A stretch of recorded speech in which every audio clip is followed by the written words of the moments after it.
What's up, dude? Hey, dude. Making a sandwich. Want one? Yeah. Yeah. What's with the knife? To cut the sandwich. Diagonally, of course. As is the way. As is the way. It's so much better. Hey, you want to see a scary movie? I don't know, man. That last movie you suggested didn't go over so well. Yes, but this time, it's a good one. It's the new Terrifier movie. Terrifier? Isn't that just the series of blood and gore and people getting sick in the theaters and having to leave? What? Don't believe everything you hear on corporate media. Corporate media. You're so right. I promise. It's not that bad. Don't believe everything you hear on corporate media. They just try to scare you, you know? They just try to scare you. That's it.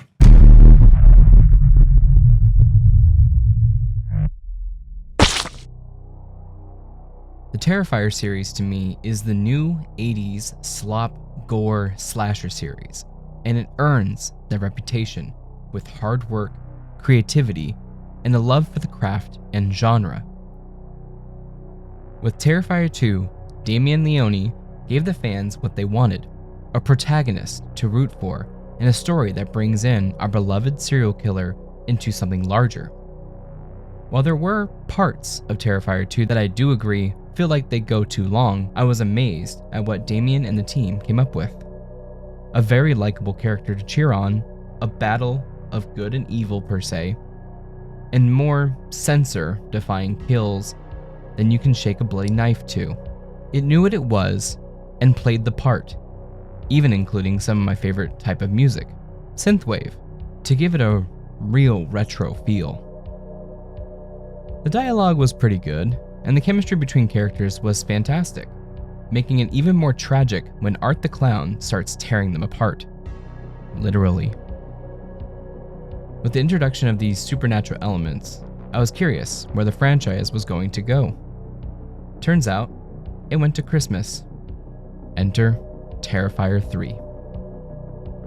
Spoiler free, my thoughts on Terrifier 3 are that it's an amazing follow-up with more of the ingenious kills, amazing practical special effects, and even more irreverent content than before. The acting is all amazing, with Lauren Lavera returning as Sienna, Elliot Fulham returning as Jonathan, and of course, Art the Clown, played by the amazing David Howard Thornton. New cast members do very well too, with new college kids and friends of Jonathan, with Cole being actually not too bad of a dude, but a bit of a horn dog, with his girlfriend Mia, played by Alexa Blair, who is on a serial-like podcast, very curious what it's like to be a victim of a killer. That's messed up. You guys are messed up. Anyways, I do believe that if you enjoyed Terrifier 2, you're going to enjoy 3, but I would still say that the heart and soul of 2 was better than this newest entry. It kind of does feel like it is retreading on what 2 did, with some new layers of dealing and living what the trauma of being a victim actually means.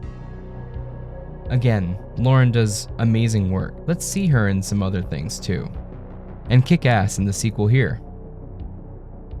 The kills are fantastic, with the special effects work really being the next step in practical effects.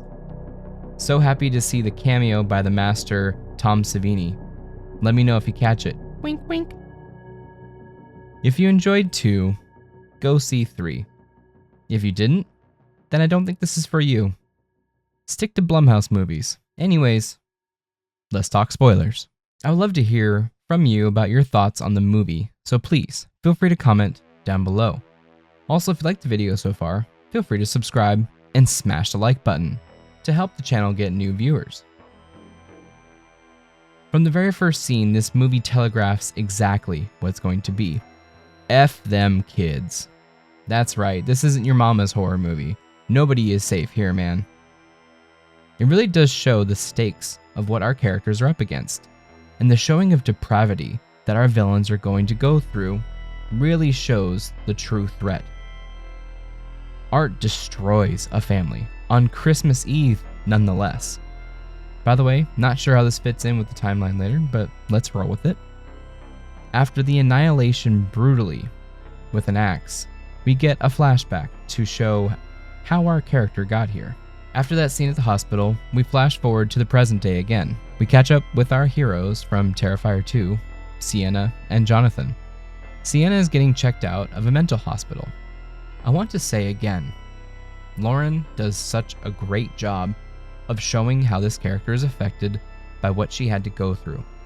That tear in the mall scene, holy shit, Lauren, looks so good. So while I'm on the subject, here's the positives. The acting is great throughout. Never a dull moment with any of our characters. The kills are fantastic. I think shower scene has a new meaning after the movie. Holy fucking shit. That scene was great too, because the podcast lady got what she finally wanted, what it felt like to be a victim of a serial killer, and art wastes everyone. From families to Santa to Sienna's aunt and uncle to the kids at the mall. Art said F those kids. Art is as vicious as ever, but not without levity. David Howard Thornton is phenomenal as Art the Clown. The mannerisms, the facial acting that he does here is incredible, and the audience plays along with it. We know that he is a ruthless killer, but it's hard not to like him in some moments, especially the part where Mia and Cole are talking. The way David plays Art in that moment really is a callback to the silent film era. He knows how to move his body as well as portray exactly the feelings of that moment. Jonathan Shaw, played by Elliot Fulham, again does a great job bouncing off of Lauren. His trauma is hidden and suppressed, where Sienna's is out and in the open. Having them interact with each other is great, and I was rooting for him to become a larger player in this as well. Yes, sad to say, he gets killed off screen. Or does he? The movie says that he did, but I don't know about that. Speaking of killing, let's get to those kills. It would be a crime to talk about this movie and not the kills and the practical effects. Cheers to Christian Tinsley and his team, as well as Damien Leone, for conjuring up some truly memorable and disgusting set pieces. We have an axe, a chainsaw doing terrible things to the male anatomy, a gun, liquid nitrogen plus hammer to limbs, Art's bare freaking hands, a shard of glass going up somewhere I don't even want to think about, what the fuck, a glass tube hammered down a freaking throat, then live mice pushed down, then the throat cut open, like, why? And a fucking explosion in a mall, Santa location. Did I miss any? I'm sure I did. But how these are portrayed is truly a callback to the gross out movies of the 80s. I'm not saying that horror has to always be this, but this is my type of horror. Grindhouse, depravity, disgusting, insulting, irreverent. Nothing truly is more horrific. And my favorite horror movie is John Carpenter's The Thing. So you can see why I love the practical effects, and we'll give it props here. Get it? Props? Get it? Props, practical. Now the negatives. Yes, this has them. I didn't care for the story as much as I did the second movie. I thought it was retreading what we had in the second one as well, with the added layer of victim trauma on top of it. No one has truly gone through more than Sienna Shaw. While this time she didn't don her armor, the sword does still play a part here in the third act, which is where I think the movie needed some work. In addition to the dialogue, that needs some script doctoring too, for sure. Although it did seem like a hokey slasher film dialogue in some parts. In the third act, it is brutal, and it is kind of unfair, with Vicky, aka the demon, and Art pretending the severed head is Gabby at first, but then saying it's Jonathan. I don't know, I think that was pretty cheap not to see him die if he truly is dead.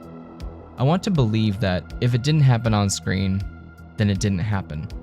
which he may be setting up in the fourth movie, Jonathan's Return. But I felt that was cheap to me as an audience member. The uncle as well. I know that this was supposed to be a shock that the villains found Lauren, so not sure if it was budgetary or a creative choice. But again, I missed that. Even if it was just a scene of them getting him in general, we didn't even have to have him killed then and there. The part with Gabby falling in the Hellraiser-like hole and then Sienna holding the blade, that was pretty crazy to see. I don't know how long anyone can hold on to a sword cutting into them, plus an entire child's weight on it. So glad to see that their plan there failed, per se. Well, now Gabby has a sword, and she's in hell, I guess. With Sienna's hands smashed too, it was pretty jarring to see her just fully capable to fight after that. But, okay. I don't know, it just seemed like the finale needed a little bit more work to figure out everything. Again, the acting and the actions of the characters in that scene were great. Seeing the audience confused about Art hitting Sienna in the back of the head every time was funny as hell. The movie is better paced than the second one, but lacking some of the soul of the second one. This is truly still a horror gore classic from now on, just like its predecessor. This is an amazing success story for independent media as well, showing that with the support of the fans, you can make your dreams a reality. Or your nightmares. Anyways, that's about it. Thank you so much for watching again. Let me know your thoughts on Terrifier 3 and the franchise in general down below in the comments. And please feel free to subscribe and eye gouge that like button. I would greatly appreciate it. Thank you so much and have a great day.